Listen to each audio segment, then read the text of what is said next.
జయ శ్రీమన్నారాయణ. నీళాతుంగస్తనగిరితటీ సుప్తముద్బోధ్య కృష్ణం పారాత్యం స్వం శృతిశతశిరసిద్ధమధ్యాపయంతి స్వోచ్ఛిష్టాయాం సజనిగళితం యా బలాత్కృత్య భుంక్తే గోదా తస్యై నమైదమిదం భూయేవాస్తు భూయః. அஞ்சு குடிக்கொரு சந்ததியாய் ஆழ்வார்கள் தஞ்சியலே விஞ்சி நிற்கும் தன்மையளாய் பிஞ்சாய் பழுத்தாளை ஆண்டாளை பத்தியுடன் நாளும் வழுத்தாய் மனமே மகிழ்ந்து. శతమఖమణి నీలా చారుకల్హారహస్త స్తనభరనమితాంగీ సాంద్రవాత్సల్య సింధు అలక వినిహితాభిస్రగ్భిరాకృష్టనాథ విలసతు హృది గోదా విష్ణు చిత్తాత్మజ ஆழ்வார் திருவடிகளே சரணம். ஆண்டாள் திருவடிகளே சரணம். ஜீயர் திருவடிகளே சரணம். எம்பெருமானார் திருவடிகளே சரணம். ஓம் అస్మద్గురుభ్యో నమః. జయ శ్రీమన్నారాయణ. బంధువులారా, ఆండాళ్ళ గోష్ఠికి మీకందరికీ స్వాగతం. తిరుప్పావై ధనుర్మాసం అనగానే మనందరికీ ఈ గోదమ్మ కళ్ళ కడుతుంది. ఈ గోదమ్మ వైభవాన్ని, దానికి సంబంధించినటువంటి విశేషాల్ని తెలుసుకోవటం, ఈ తిరుప్పావై వ్రతానికి సంబంధించిన వివరాలు, ఆ వ్రతంలో ఆమె రచించిన పాశురాల్ని చదువుకోవడం, ఆమె రచించిన ఆ పాశురాల యొక్క అర్థాన్ని, ఆ పాశురాల గురించి దానిలోని విశేషార్థాలని పూర్వాచార్యులు తెలియచెప్పిన విశేషాలన్నింటినీ తెలుసుకోవడం, ఇది ఒక ప్రత్యేకమైనటువంటి మనకొక కాలక్షేపం. ఈ కాలక్షేపంలో మొట్టమొదట ఈ తిరుప్పావై కాలక్షేపం లేదా తిరుప్పావై పాశురాల యొక్క అర్థ తాత్పర్యాలని గ్రహించి ఆ రసానుభూతిని పొందడం. దానికి ముందర పూర్వరంగంగా ఈ ఆండాళ్ తల్లి ఎవరు, ఆమె యొక్క ప్రత్యేకత ఏమిటి అనేటువంటి దాన్ని తెలుసుకోవడం అనేటువంటిది మనకి ఒక అవసరం, ఒక పద్ధతి. ఈ గోదాదేవి అయోనిజ. ఈమె విష్ణు చిత్తులు అనే పేరు. వారిని పెరియాళ్వార్లు, భట్టనాథులు అని కూడా అంటాం. ఒక పెద్ద ఆయన వారికి తులసీవనంలో దొరికింది. వీరు ఈ శ్రీవిల్లిపుత్తూరు, ఆ శ్రీవిల్లిపుత్తూరుకే శ్రీధన్వి నవ్యపురము అనే పేరు కూడా ఉంది. ఆ ఊళ్ళో వడపెరుంకోయిలుడయాన్, ఇది వారికి ఆ పెరుమాళ్ళ యొక్క తమిళ నామం. ఆయనకి ఉత్తర మహాధామవాసి అని దానికి సంస్కృతం పేరు. అటువంటి ఆ వటపత్రశాయి వారికి నిత్యము పుష్పమాల కైంకర్యం చేసేటువంటి వారు ఈ పెరియాళ్వార్లు. వీరు జాతికి బ్రాహ్మణులైన ఈ వేదాంగాలు చదువుకోవడం ఇలాంటివి ఈ కార్యక్రమాల మీద వారికి పెద్ద ఆసక్తి కాకుండా భగవత్ కైంకర్యమునందే వారు నిమగ్నులయ్యి ఈ తులసి వనంలో ఆ తులసి మొక్కలన్నింటినీ పెంచి వాటిని ఆ పుష్పమాలికలు తయారు చేసి పువ్వుల మొక్కలు పెంచి ఓ పుష్పవనం తయారు చేసి ఆ పువ్వులు ఈ తులసి ఇవన్నీ కలిపి ఓ మాల కడుతూ అలాగా మాల కట్టి పెరుమాళ్ళకి సమర్పించేటువంటి అలవాటు. వీరికి సంతానం లేదు, చిరకాలం సంతానం లేకపోవడంతో ఒకరోజు ఆ తులసి వనంలోనే మొక్కలకి గొప్పులు తవ్వుతుంటే వారికి ఆ తులసి మొక్కల మొదట ఒక బాలిక లభించింది. తమకు సంతానం లేకపోవడంతో ఈ బాలికని చాలా అల్లారు ముద్దుగా పెంచుకుంటున్నారు వారు. ఆ భట్టనాథులు వారు రోజు చేసే కైంకర్యం ఏంటి? పుష్పమాలికల్ని పెరుమాళ్ళకి సమర్పించటం కదా. అందుకని వారికి తులసీవనంలో దొరికిన ఈ బాలికకి కూడా పుష్పమాలిక అనే అర్థం వచ్చేటట్టు కోదై తమిళ ఉచ్చారణలో ఆ గోదై రెండు ఒకేలాగుంటాయి. ఈమెకి కోదై అని పేరు పెట్టారు. కోదై అంటే పుష్పమాలిక అని. ఆయన చేసే పని పుష్పమాలికాకరణం కదా. ఈమె కూడా ఒక పుష్పమాలికలాగా, ఆ పూల బాలలాగా, పూల చెండులాగా ఉంది ఆ బాలిక. అందుకని ఈమెకి కూడా పుష్పమాలిక అని పేరు పెట్టి అల్లారు ముద్దుగా పెంచుకుంటున్నారు. ఈ పిల్లకి పువ్వు పుట్టగానే పరిమళిస్తుంది అన్నట్టు చిన్నతనం నుండి ఈమెకి శ్రీమన్నారాయణుని మీద విపరీతమైనటువంటి ప్రేమాభిమానాలు. పసితనమునందే చిరుపైట వేయుముందే వెన్నుని తన పతిగా భావించెన్వలపు గోదా. ఈమె చాలా చిన్న వయస్సు నుంచి ఆ స్వామి మీద ఆ భగవద్గుణాలు విని ఆసక్తి పెరిగి ఆమెకి యవ్వనం వచ్చిన తర్వాత శ్రీకృష్ణుణ్ణే వివాహం చేసుకోవాలి అనేటువంటి కోరిక కలిగింది. అయితే ఈ మనోరథం సాధించడానికి వెనక ఎవళ్ళైనా ఇలాంటి వ్రతం చేశారా, ఏదైనా వ్రతం ఏమైనా చేశారా, ఎలాగ సాధించారు అని ఆ వివరాలన్నిటినీ తెలుసుకొని ఆ వెనకటికి గోపికలు ఈ శ్రీకృష్ణ స్వామిని పొందడానికి కాత్యాయని వ్రతం చేశారు అని పెద్దల వల్ల తెలుసుకొని తను కూడా మార్గశీర్ష స్నాన రూపమైనటువంటి ఒక వ్రతాన్ని ఆచరించింది. ఆ వ్రతాన్ని తాను ఆచరించటమే కాకుండా తర్వాత వాళ్ళకి కూడా ఈ వ్రతం అందుబాటులో ఉండడానికని దాన్ని ప్రబంధ రూపంలో అనుగ్రహించింది.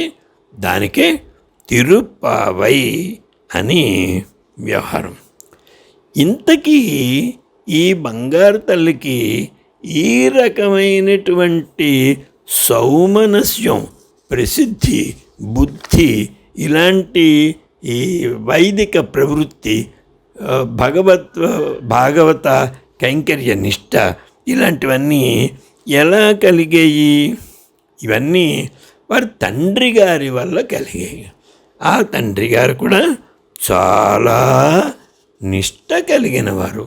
వారికి భగవత్ కైంకర్యం, పుష్పమాలలు కట్టడం, అంతేకాకుండా భాగవతుల వాళ్ళైనా వస్తున్నారని వింటే ఆ భాగవతుల యొక్క కైంకర్యం నిత్యం సమర్పించటం, ఇలాంటి పనులన్నీ చేసేవారు వారు. అందుకని ఆ తండ్రి యొక్క లక్షణమే ఈమెకి కూడా వచ్చింది. ఈ పెరియాళ్ళవార్లు ఇంతటి భగవద్భక్తి కలిగి ఉన్న వీరికంటే మించిపోయి ఉంటుంది ఆండాళ్ తల్లి. వారి కంటే కూడా ఓ 2 ఆకులు ఎక్కువ చదివినట్లుగా ఉంటుంది. అందుకనే ఈమెని ఆళ్వార్లలో మేటి అని కూడా అంటారు. అయితే ఈమె భక్తిభావ విధానాన్ని మధుర భక్తి అని అంటారు. ఆళ్వార్లు కూడా ఈ మధుర భక్తి భావనలో ఉన్నవారే. ఆండాళ్ళ మధుర భక్తికి ఆళ్వార్ల మధుర భక్తి భావనకి ఓ చిన్న తేడా ఉంది. ఆళ్వార్లు తమలో తాము స్త్రీత్వాన్ని ఆరోపించుకోవలసి వచ్చింది. ఆండాళ్ళ తల్లి సహజంగా తాను స్త్రీ అవడం చేత ఆమె వేరే ఆరోపణ అన్నది చేసుకోక్కర్లేకుండా అట్లాగే తను స్వామిని ఆరాధించి ప్రేమించి తన సర్వస్వం స్వామికి అర్పించాలి అనేటువంటి ఆ అత్యవసాయాన్ని కలిగి ఉంది. అందుకని ఈమెని ఆళ్వార్లకి ఒజ్జబంతేనో తండ్రులకి దారి చూపింది అనో కూడా పెద్దలు అంటారు. ఇప్పుడు ఈ ఆండాళ్ళ తల్లి చిన్నప్పటి నుంచి మనం చేసినట్లుగా పసితనమ్మునందే చిరుపైట వేయి ముందే వెన్నుని తన పతిగా భావించెను వలపు గోద. ఆ రకంగా ఈమె బాల్యం నుండి కూడా భగవత్ ప్రేమ కలదై యవ్వనంలోకి రాగానే ఆ భగవానుణ్ణే తన ప్రియునిగా భావించి వివాహం ఆడాలి అని అనుకుంది.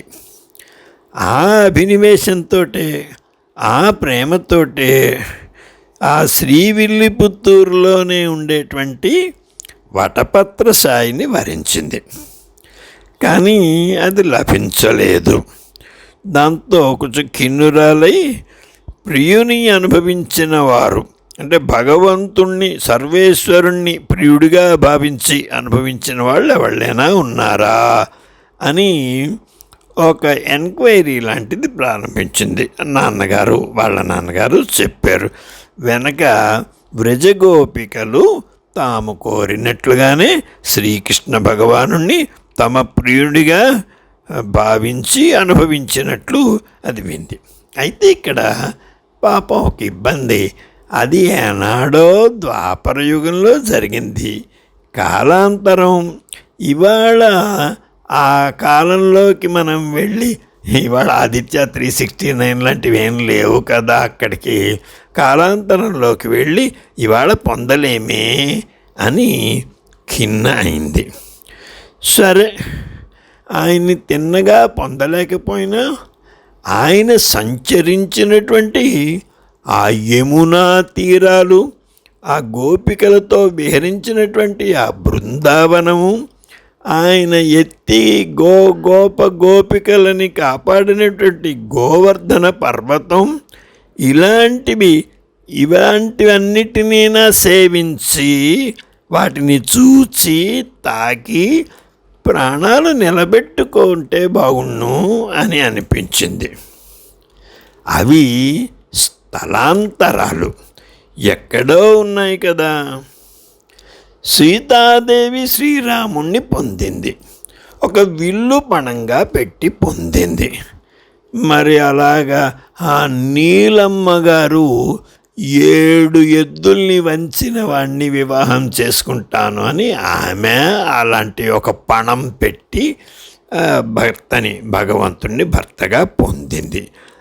ఆ రెండిటికీ కూడా ఇప్పుడు అవకాశం లేదు.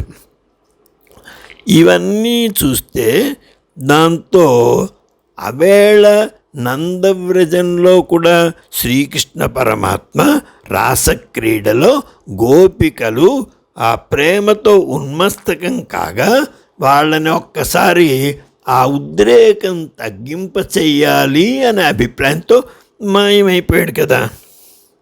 ఆ మాయమైపోతే అప్పుడు వాళ్ళు ఏం చేశారు?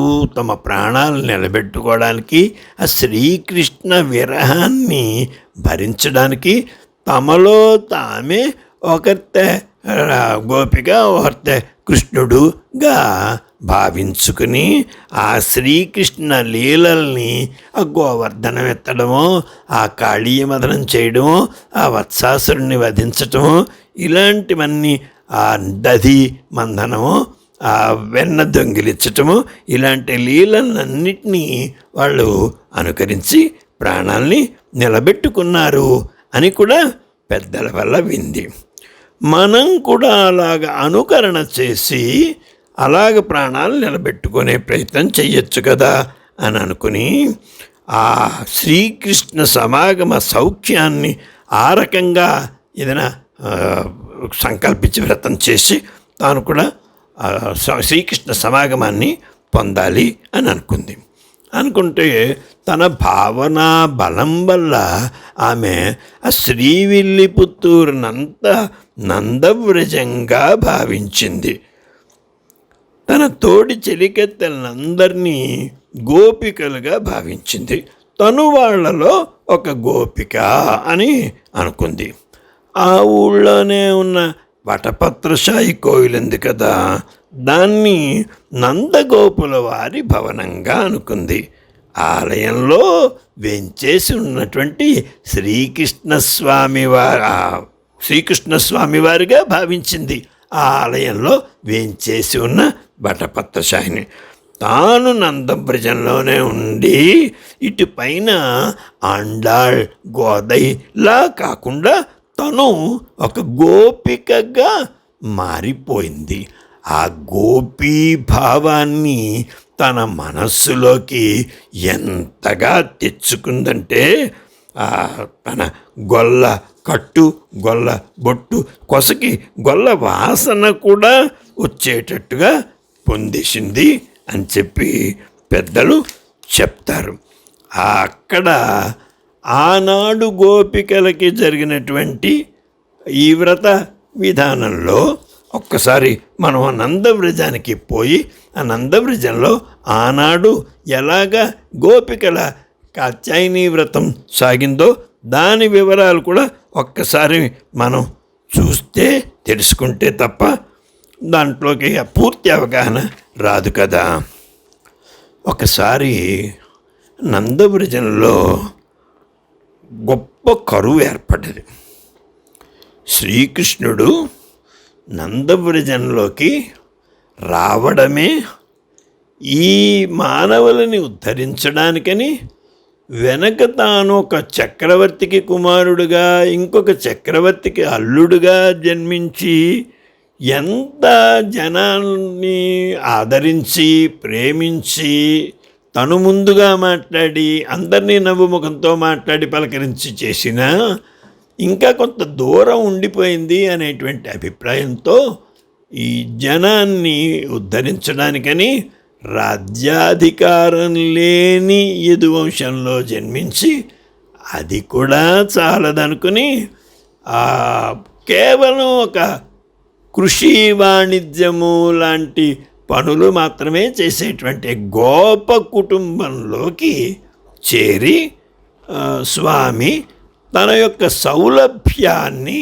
చాలా గొప్పగా ప్రకటించి ఉన్నాడు కదా. అక్కడ శ్రీకృష్ణస్వామి నందవ్రజంలోకి దిగాడు. అక్కడ 5 లక్షల కుటుంబాల వాళ్ళు ఉన్నారు. ఈ గోప బాలికలు శ్రీకృష్ణుడు నందవ్రజంలో వారి మధ్యని ఓ గొప్ప అనుబంధం ఏర్పడ్డది. ఆ గోప బాలికలకి కృష్ణుడు లేనిదే తాము జీవించలేము అనే అభిప్రాయం ఏర్పడింది. అలాగే కృష్ణుడికి కూడా వాళ్ళని అనుగ్రహించడానికి ఈ జీవుల్ని ఉద్ధరించడానికి కదా స్వామి అక్కడ నుండి ఇక్కడికి దిగి వచ్చాడు. అవతరించడం అంటే అదే కదా. ఆ వైకుంఠాన్ని విడిచి స్వామి నందవ్రజానికి శ్రీకృష్ణుడుగా అవతరించిన ప్రయోజనమే ఇది కదా. శ్రీకృష్ణ పరమాత్మ యవ్వన వయస్కుడయ్యాడు. గోపికలు కూడా యవ్వన స్థితిలోకి వచ్చారు. ఈ గోప వృద్ధులకి అప్పుడు ఒక ఇబ్బంది అనిపించింది. ఈ కృష్ణుడు ధూర్తుడు, ఈ గోప బాలికలు పడుచు వయసులో ఉన్నారు, వీళ్ళని అతడు చూసినట్లయితే ప్రమాదం జరుగుతుంది, అతని మోజులో పడిపోతారు ఈ పిల్లలు అని ఈ శ్రీకృష్ణ స్వామి కంటపడకుండా ఈ గోపికలందరినీ అంతర్గేహాలలో బంధించారు. కానీ కొద్ది రోజులకే ఆ గోపవృద్ధుల దురదృష్టమో కృష్ణస్వామి వారి అదృష్టమో కానీ రేపల్లెలో అనావృష్టి ఏర్పడింది. గోవులకి గొల్లలకి కూడా ఆహారం దొరకని పరిస్థితి ఏర్పడ్డది. వారికి ఉన్నదంతా సొమ్ములు గోవులే కదా, వాటి మేతకి వర్షం కావాలి కదా, అది లేకపోతే వారి మనుగడే ఉండదు కదా, ఏం చెయ్యాలి అని పెద్దలందరూ ఆలోచించారు. ఓ వ్రతం చేస్తే వర్షం కురుస్తుంది అని దాని మీద ఒక నిర్ణయం వచ్చింది. వ్రతం చేయాలంటే ఎవరు చేయాలి? గోప బాలికలు చేయాలి. గోప బాలికలకి ఆ వ్రతం చేయించే నేర్పు మన కుల పెద్ద అయినటువంటి ఆ నందగోపుని కుమారుడైన శ్రీకృష్ణుడికే తప్ప ఇంకెవ్వళ్ళకి లేదు. అంచేత పాపం ఈ పెద్దలకందరికీ మళ్ళీ శ్రీకృష్ణుణ్ణి ఆశ్రయించక తప్పలేదు. ఈ పడుసు పిల్లల్ని ఎవడి కంట పడకుండా దాచాలి అని తాము ఇంతకాలం అనుకున్నారో ఆ కృష్ణస్వామినే ఆశ్రయించక తప్పలేదు. వీళ్ళు వెళ్ళి, ఓయ్ కృష్ణ, ఈ గోప బాలికల చేత ఈ వ్రతం కొంచెం చేయించవయా అని అడిగితే కృష్ణస్వామి మొదట ఎందుకంటే నాకు ఇలాంటివన్నీ ఏదో నేను దూరుతున్నని నన్ను చేరి ఆ పిల్లలు చెడిపోతారని ఇలాంటి కొంచెం బిగువు చూపించాడు. వాళ్ళు బతిమాలేరు. ఎలాగో అలాగా తప్పనిసరిగా ఒప్పుకున్నట్టు నటించాడు. సరే, రేపు ఉదయాన్నే మనం అందరం తెల్లవారుజామున 4 గంటలకి ఇక్కడికో సమయంలో కలుద్దాము అని అనుకున్నారు. అనుకుని అందరూ ఎవరిళ్ళకి వాళ్ళు వెళ్ళిపోయారు. తెల్లవారుజామునే వ్రతానికి బయలుదేరి రావాలి అని అనుకున్నారు. ఆయనేమో నీలాదేవి భవనానికి పోయి పడుకున్నారు. ఇంకా ఆ రాత్రి మర్నాడు ఏవైనా ఒక సంఘటన ఏదో గొప్ప విషయం తెలుస్తుంది అని అన్నప్పుడు తొలనాటి రాత్రి ఎంతకీ నిద్ర పట్టదు కదా. అలాగే ఈ గోపికలకి ఇన్నాళ్ల తర్వాత మళ్ళీ మనం మన కృష్ణస్వామితోటి కలిసి ఆనందానుభూతులలో కలిసిమెలిసి సాయిలాపాయిలాగా ఉండగలుగుతున్నాం అనేటువంటి ఆనందానుభవంతో ఆ కృష్ణానుభవాన్ని స్మరించుకుంటూ ఆ అనుభవంలోనే మునిగిపోయి బాహ్య స్మృతి లేకుండా అలాగుంటే ముందుగా మేల్కొన్న మన అండాళ్ళు గోపిక కూడా వాళ్ళలో చేరిపోయింది. ముందుగా మేల్కొన్న మన అండాళ్ళు గోపిక మిగిలిన గోపికలతో కలిసి ఇంకా మేల్కోని వాళ్ళందరినీ మేల్కొల్పుతూ ఈ కృష్ణస్వామి నివసిస్తున్నటువంటి ఆ నందగోపుని భవనానికి బయలుదేరతారు. ఈ రకంగా ముందుగా ఒక 5-6 పాశురాలలో ఈ వ్రతం యొక్క పూర్వరంగాన్నంతా వర్ణించి 6వ పాశురం నుండి ఇంకొక 10 పాశురాలు అంటే 15వ పాశురం దాకా ఈ 10 మంది గోపికలని లేపి వాళ్ళందరినీ కలుపుకుని బయలుదేరడాన్ని వర్ణిస్తూ 16వ పాశురంలో నందగోపుని భవనానికి చేరడం, ఇలాగ మిగతావన్నీ అప్పటికప్పుడు అలాగా మనం వివరాలు తెలుసుకుంటాం.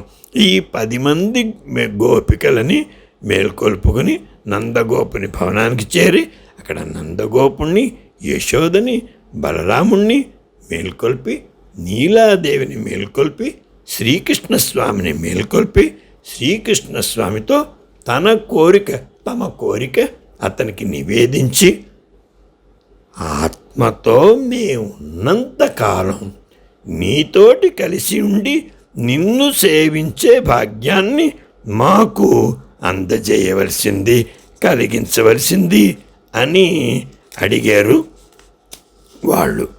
ఇది ఈ వ్రతం యొక్క లక్షణం.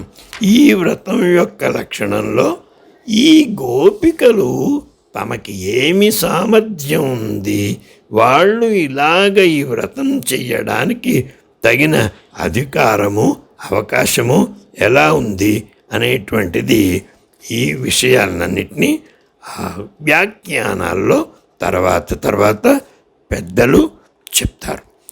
ఈ పాశురాలని కానీ ఈ ప్రబంధాన్ని కానీ అనుసంధానం చేసే ముందర ఆండాళ్ తల్లి యొక్క తనయ, దానికి సంబంధించిన కొన్ని తనయల్ని మనం సేవించుదాం.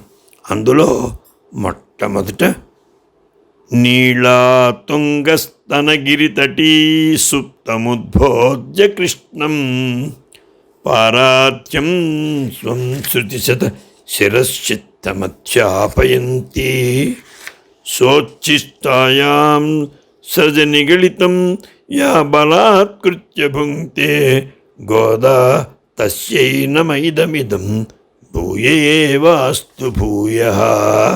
ఇది ఆండాళ్ తల్లిని స్తుతించేటువంటి ఆమెకి మళ్ళీ ఆండాళ్ తల్లికి నమస్కరిస్తున్నాను అని చెప్పేటువంటి ఇది.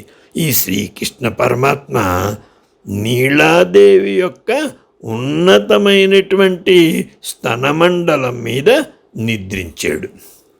ఆ నిద్రిస్తున్నటువంటి కృష్ణ సింహాన్ని మేల్కొల్పే ప్రయత్నం చేస్తోంది గోదాదేవి. అతనికి ఉపనిషత్తులు ఒక ప్రతిపాదన చేసేవి కదా, తన పరతంత్రతని, ఆ పరతంత్రతని ఆయనకి పాఠంగా చెప్పి తాను అనుభవించి వదిలిన మాలికతో ఆయన్ని బంధించి బలాత్కారంగా అనుభవించింది. అట్టి గోదాదేవికి మరల ఇవేనా నమస్కారములు అని ఈ పాశురానికి అర్థం. ఈ పాశురంలో ప్రతిపాదించిన 2 విషయాల్ని ఒక్కసారి మనవి చేస్తాను.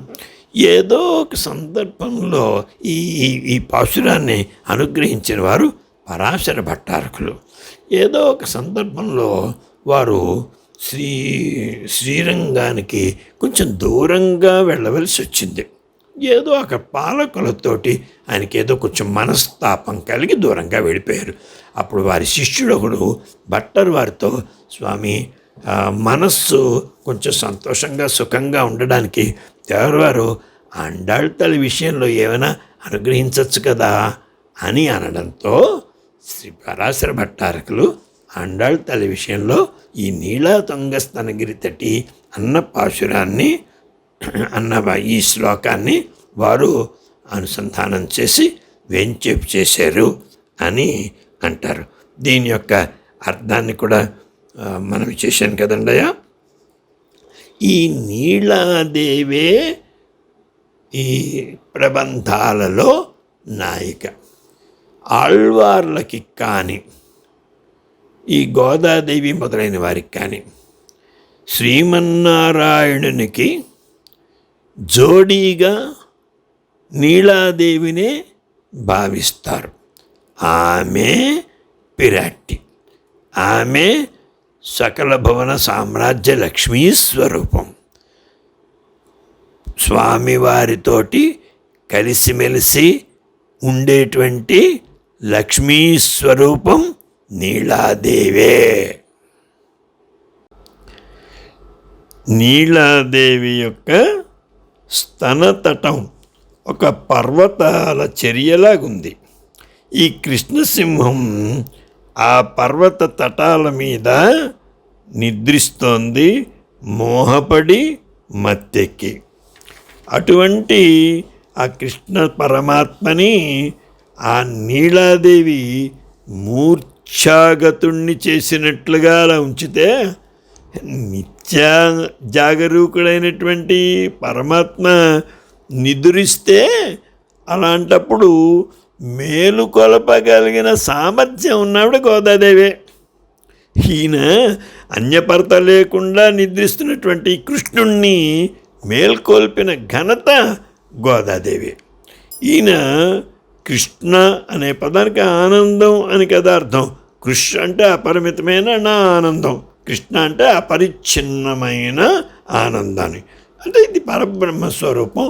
ఈ ఆనందాల్లో దానికి మించినటువంటి అత్యుత్తమ ఆనందం ఇంకోటి ఏమీ లేదు. ఇలాంటి ఆనందాతిశయాన్ని తనలో ఒదిగింప చేసుకుని ఉన్నది నీలాదేవి. ఇప్పుడు ఇక్కడ మేల్కొల్పడం ఎందుకు? తన స్వరూపాన్ని ఆయనకి నివేదించడానికి. ఈ తన స్వరూపం అంటే ఏంటండి అయ్యా? జీవాత్మ పరమాత్మకి పరతంత్రము అనేటువంటిదే ఉపనిషద్ రహస్యం. ఈ ఉపనిషత్తు చెప్పినటువంటి ఈ విషయాన్ని పరమాత్మకి తెలియపరచేయడానికే ఆవిడ మేల్కొల్పింది. అంచేత ఈ మేల్కొల్పు యొక్క ప్రయోజనం అది. ఆయన ఆరోపితమైనటువంటి స్వాతంత్రాన్ని విడిచి సహజమైన పారతంత్రాన్ని స్వీకరించింది గోదాదేవి. మనం కూడా ఇలాగే కదా, అనాది మాయలో నిద్రిస్తున్నాం. పరమాత్మ నిద్రించడు. పరమాత్మకి కూడా నిద్ర తెప్పించేటువంటి సౌందర్య రాశి నీలాదేవి, మేల్కొల్పగలిగినది గోదాదేవి. ఇటువంటి ఈ లోకమంతా కర్మపాశంతో బంధింపబడి ఆ కర్మఫలాల్ని అనుభవించటం, అదే నిద్ర. ఈ పరమాత్మని తాను అనుభవించి విడిచిన పుష్పమాల పాశాలతో బంధించి తాను చేసిన కర్మకి ఫలితముగా పరమాత్మనే అనుభవించింది గోదాదేవి. ఇది ఇక్కడ జరిగినటువంటి విషయం. ఈమె ఆముక్త మాల్యద, చూడి కొడుతనాచియార్ అనే నామధేయాలు కూడా ఉన్నాయి కదా గోదాదేవికి. వీరి తండ్రి గారు మాలాకారులు. వారు కట్టిన మాల భగవానునికి పరమభోగ్యంగా ఉంటుంది. ఆ మాలాకారుని బిడ్డ అవడం చేత ఈవిడ కూడా మాలే. గోదయ్య అంటే మనం చేశాను కదా పుష్పమాలిక అని. ఈమె ఈ పుష్పమాలిక గోదాదేవిగా పెరియాళ్వార్ల ఇంట్లో ఉంటూ పెరియాళ్వార్లు తాను పెరుమాళ్ల కోసమని కట్టినటువంటి పుష్పమాలికని ఒక్కసారి తన శిరస్సుని అలంకరించుకుని ఆ దిగుడు బావిలో తన ప్రతిబింబాన్ని చూసుకుని ఈ మాలిక స్వామివారికి అందంగా ఉంటుంది, చక్కగా ఉంటుంది అని సంతృప్తిని చెంది ఆ తరువాత ఆ మాలికని ఆ పూల బుట్టలో పెట్టేసేది. ఆ పెరియాళ్వార్లు అది తీసుకెళ్ళి సమర్పించేసేవారు. ఇలాగ కొంతకాలం సాగగా ఒకనాడు పెరియాళ్వార్లు ఆ పుష్పమాలికని తీసుకువెడుతూ ఉంటే చందన వృక్షానికి నల్లత్రాసు చుట్టుకున్నట్టుగా ఆ మాలికకి ఒక సుదీర్ఘమైనటువంటి కేశం ఒకటి కనిపించింది. అయ్యయ్యో, అపచారం జరిగిందే, స్వామివారికి పంపే మాలికలో తల వెంట్రుక చేరిపోయింది అని ఖిన్నపడి ఖేదపడి ఆ వేళ పుష్పమాలికని ఆయన పెరుమాళకి సమర్పించలేదు.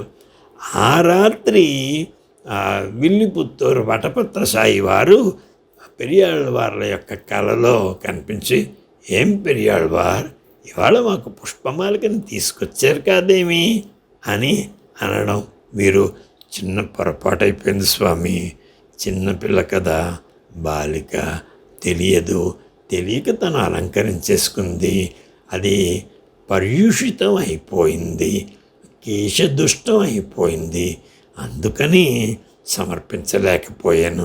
రేపు శ్రద్ధగా జాగ్రత్తగా ఇంకొక మాలికని నేను తయారు చేసి నీకు పంపిస్తాను అని పెరియాళ్ళవార్లు ఆ స్వప్నంలోనే స్వామివారికి మనవి చేసుకున్నాడట. పెరియాళ్ళవారే, ఇది ఇవాళ జరుగుతున్నది ఏం కాదు, చాలా రోజుల నుంచి జరుగుతుంది. మాకు ఇది ఎంతో ప్రీతిగా, ఇష్టంగా, రుచికరంగా ఉంది. చేత ముందర ఆ గోదాదేవికి దీన్ని అలంకరింపచేసి ఆ తర్వాతే మాకు సమర్పించండి, అదే మాకు కూడా ప్రీతి అని చెప్పినారట ఆ పెరియాళ్ళవార్లతోటి నిద్రలో ఆ పెరుమాళ్ళు. దానితో ఈమెకి ఆముక్తమాల్యద అనే పేరు, షూడి కొడుత నాచ్యార్, ధరించి ఇచ్చిన తల్లి అనే పేరు వచ్చింది. ఈమె ఈ జన్మలో కాదు, 7 జన్మలలో, ఈ కాలంలో కాదు, సర్వకాలాలలో, ఈ లోకంలో కాదు, పరలోకంలో అయినా ఎక్కడైనా ఎప్పుడు కూడా మేము ఆ స్వామికి కైంకర్యం సమర్పించే వాళ్ళము కావాలి అని చెప్పింది. ఈమె ఇట్టి ఆముక్తమాల్యదైన ఈమె స్వామివారికి ఒక పుష్పమాలికని తను ధరించి ఇచ్చిన ఈ ఆముక్తమాల్యద భగవంతుని విషయంలో ఎలాంటి దాస్యాన్ని కాంక్షించిందో ఆ విధమైన దాస్యం ఆమె ఎడల మాకు కూడా లభించుగాక అని ఈ నీళాతుంగస్తనగిరితటి అన్న శ్లోకంలో పరాశర భట్టారకులు ప్రార్థించినారు.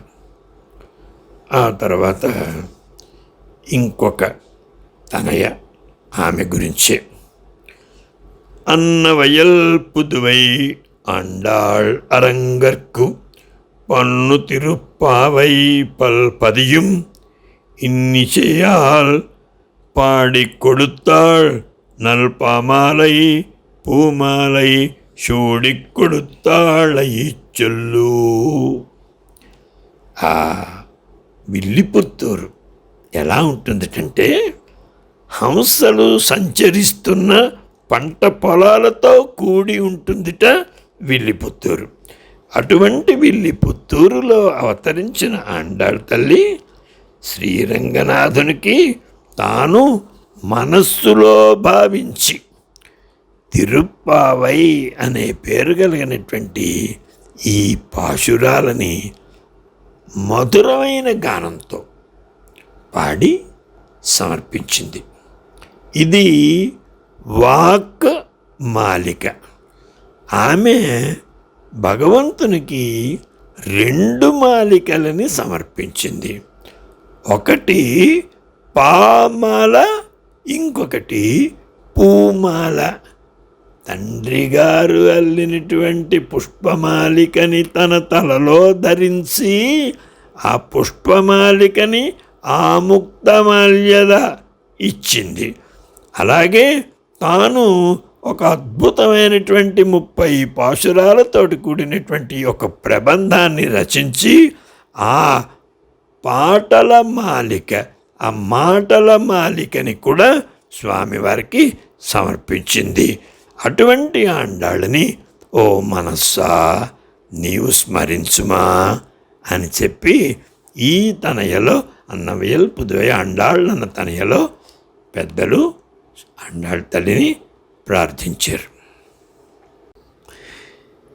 షూడి కొడుத்த షొడర్కొడియే தொல்பாவை பாடி அருளவல்ல பல்வளையாய் நாடினி வெங்கடவர்க்கென்ற விதி வென்ற விம்மாத்தம் நாங்கடவா వన్నమే నల్గు. పుష్పమాలను తాల్చి రంగనాథునకు సమర్పించిన ఓ బంగారు తీగ, వెనక కాలంలో జరిగిన ఆ దివ్య వ్రతాలని అద్భుతమైన పాటలుగా పాడి మమ్ములను ఉద్ధరింపజాలిన ఓ దివ్య కంకణధారిణి,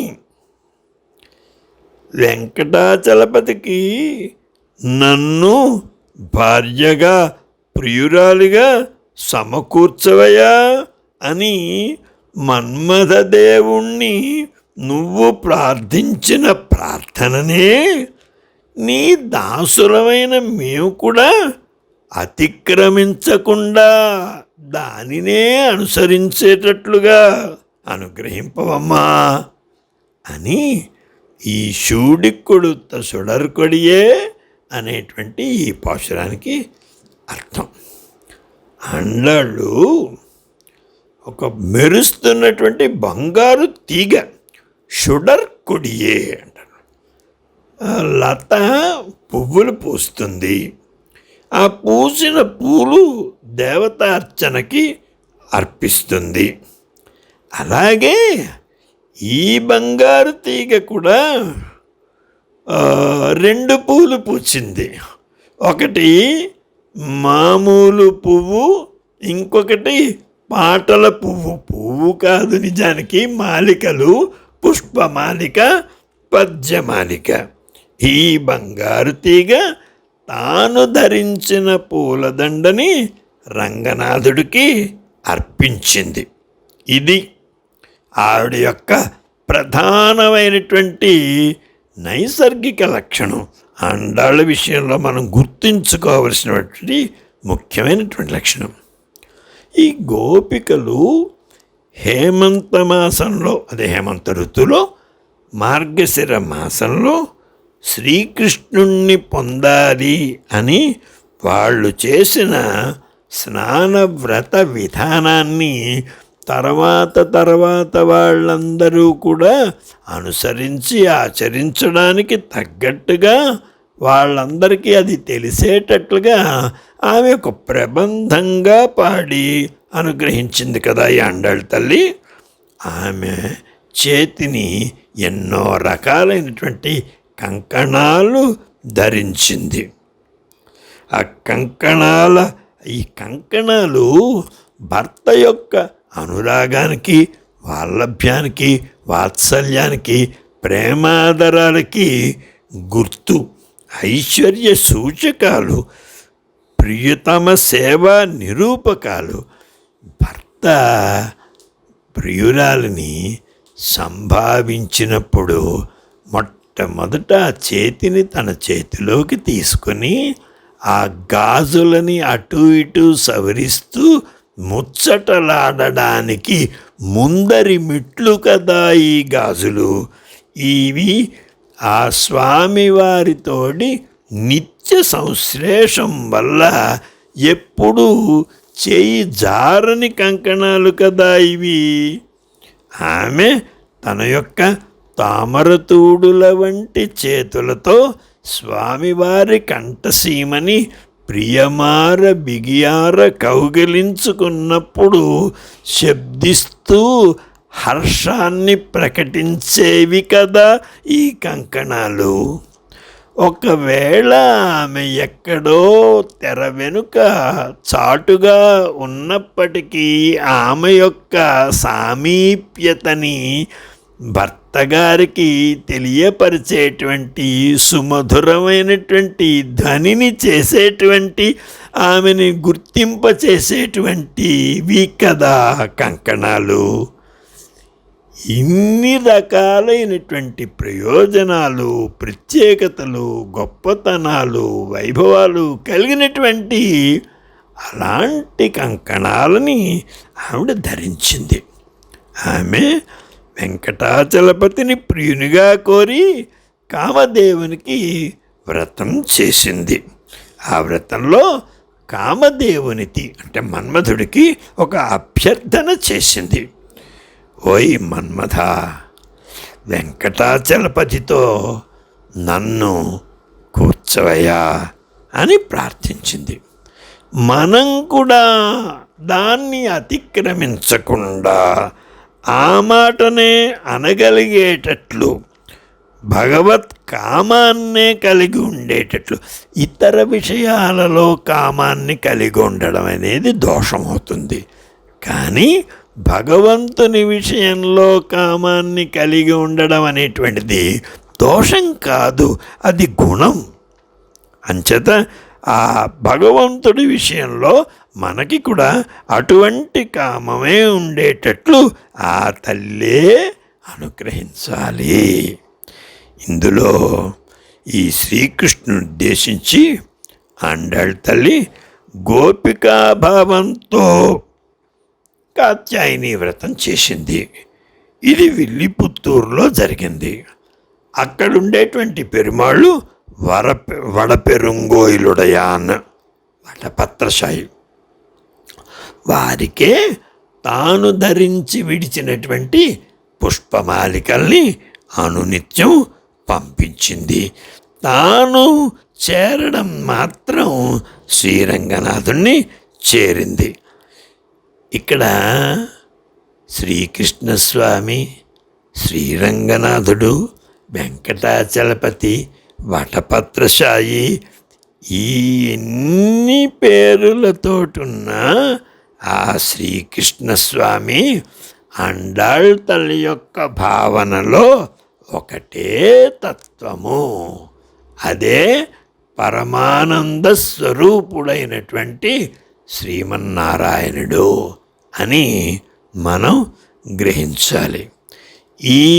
ఇన్ని వింతలు, విశేషాలు, గొప్పతనాలు, ప్రాశస్త్యము కలిగినటువంటి ఈ ఆముక్తమాల్యద, ఈ గోదాదేవి, ఈ చూడు కుడుత్త నాచ్యార్ యొక్క వైభవాన్ని ఆమె తిరుప్పావై అనే పేరుతోటి అనుగ్రహించిన ఈ 30 పాశురాల విశేషాలని మనం తెలుసుకునే ఒక కార్యక్రమం మన మధువని ఛానల్, మధువనం ఛానల్ వారు ఏర్పాటు చేశారు. ఈ సందర్భంగా ఈ మధువని ఛానల్ వారికి మా కృతజ్ఞతాభివందనలు తెలియచేసుకుంటున్నాం. పరమ భక్తులారా, బంధువులారా, మీరందరూ ఈ అవకాశాన్ని సద్వినియోగం చేసుకొని ప్రతిరోజు మీకు ఈ ఛానల్ ద్వారా వినవచ్చే ఈ తిరుప్పావై పాశుర అర్థతాత్పర్యాల్ని, విశేషాల్ని గ్రహించి విని ఆనందించి తరిస్తారని మిమ్మల్ని ప్రార్థిస్తున్నాము. మాకు ఈ అవకాశం మీరందరూ కలిగించిందే. అందుకు మీకందరికీ ఎన్నో కృతజ్ఞతాభివందనాలు అందజేసుకుంటున్నాము. జై శ్రీమన్నారాయణ. హాయ్ ఫ్రెండ్స్, మీరు మా ఛానల్ ఇప్పటిదాకా సబ్స్క్రైబ్ చేసుకోకపోతే సబ్స్క్రైబ్ చేయండి. అలానే పక్కన ఉన్న బెల్ ఐకాన్ కూడా క్లిక్ చేసుకోండి. మా వీడియో కనుక మీకు నచ్చినట్టయితే లైక్, షేర్ అండ్ కామెంట్ చేయండి. ఒకవేళ నచ్చకపోతే కూడా కామెంట్ చేయండి. దాన్ని బట్టి నెక్స్ట్ వీడియోలో మేము సరిదిద్దుకుంటాం. Thank you.